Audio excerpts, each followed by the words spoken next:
Okay, so I just finished day 69. Today's Thursday. I did a 20-minute workout at lunchtime, and it was very convenient and basically only took an hour lunch. So that was nice to get a 20-minute workout and still have time to eat and get back to work.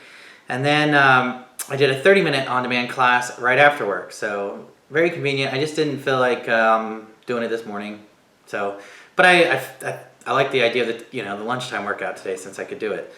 So I was going to talk about what the positives are, because someone asked me could I kind of expand upon the good and the bad on this bike. And I mean, basically I said the bad's the cost, right? I mean, to me that's the main issue. The good is, in my mind, it comes down to basically several factors, right? The first being convenience, right? What I just talked about, I did a 20-minute workout, at lunchtime. Now, granted, not everyone lives close to work. I mean, I'm 5 minutes away, so I can do that. But I can jump out of bed in the morning and do a 45-minute class right in my living room. It's very convenient all the time. And to me, that's very important because, most people are busy, right? It's hard to find time to work out. It's not very cold here in Arizona, but even when it's 40 and degrees outside, I don't like getting out of bed and going outside and driving to a gym to work out. That's another barrier, another step in the chain that's easy to kind of make it hard to do and just tell yourself you don't want to do it, right? So the convenience to me is really important and great. The second kind of aspect that I think's really really good and makes it positive is that it's kind of dynamic. It's changing. It makes it fun, right? If the only thing that was important was it being convenient, then you could pop in a DVD and do any kind of workout that way. But those to me don't change, right? It's the same DVD over and over and over again. These classes are different and interesting enough and keep it fresh that you can, at least for me, I'm, well, not happy, but I get a positive experience out of doing them, and it keeps me interested. It keeps me pushing myself to new highs, right? So there's a leaderboard component to it, which is really nice. I mean, I don't know. I mean, if you're competitive, or even if you're, I think it's great to kind of gauge yourself relative to other people. There's a cadence metric, there's a resistance metric, there's an output, and then there's a heart rate monitor. And so you have all this feedback, this data that you constantly can kind of gauge yourself, how hard you're pushing yourself. And so you can kind of push yourself harder and harder to new highs. I mean, I know that I can go harder because I've done it before, right? I first started at 320 kilojoules in a 45-minute class, right?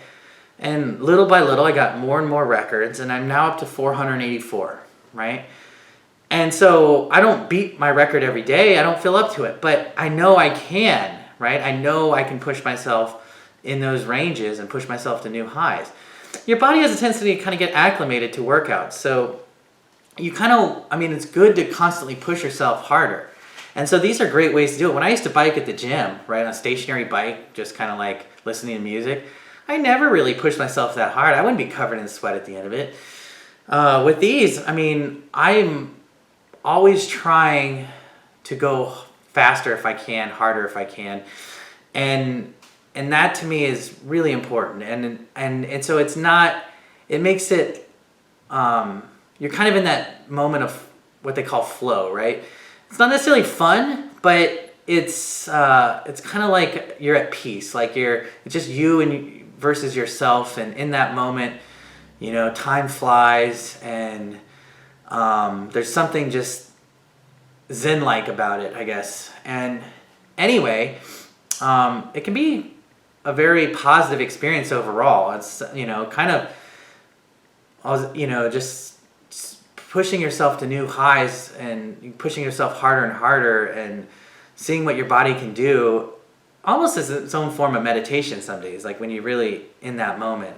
And so I don't know. I just think that those are very important aspects to getting a great workout. The last important factor, and which makes this the good on this bike is that there's like a sense of community, right? And I have a sense of community with this YouTube channel, but there's also a group on Facebook and in the classes, which is why people are following me. I mean, I push myself harder when there's people I know in the classes. A good friend of mine has this bike. And so it's always great when we can do a class together. It's when I saw great results. I went to this place called Orange Theory Fitness like a couple years ago, and I saw great results when I first went. And every day I went like the same time, like 8:30 a.m. I had a schedule that I could do that, and so I was seeing like the same faces in a lot of my classes. And so when you kind of get that social dynamic of like people you know, and it pushes you harder. It makes you, when people see your results, they see your changes, they make compliments. It's a good way to keep yourself, again, motivated, which is big, right? Because, people have tendency to lose motivation of change, and change is not easy. So having this sense of community of people, is really important. I lost that, Orange Theory. I ended up moving away, and I'm kind of going in random times. And so, I didn't see all this friendly, same faces over and over and over again, and I kind of got out of a habit of going. So with respect to this bike, having these people in this community, and they're all sharing their stories and their, the positives. I mean, I think it's very powerful, right? I mean, even when I started, I first posted on Facebook, what my goal was, and I created this channel, and so I'm continually kind of pushing myself because of, partially there's a social pressure to it, right? It's like, I don't want to fail. I mean, I've told people what I'm going to do, and I'm going to own it, right? I'm committed to it. So I think that's very powerful. And the other positives, I mean, it's a nice looking piece of equipment, right? So, I mean, I think it looks nice in any living room, the color scheme and just the kind of modernness of it. And I'm hopefully it, lasts for a long time. I mean, I've only had it 2.5 months, but I'm hoping with, that there's no issues in that regard. So yeah, I mean, I really like it, and so I think it's a bike. It's a great purchase, and I enjoy it, and I think it's a great tool to kind of transform your life and get great workouts every day, right? And keep working out every day. So I hope that kind of answers the good and the bad.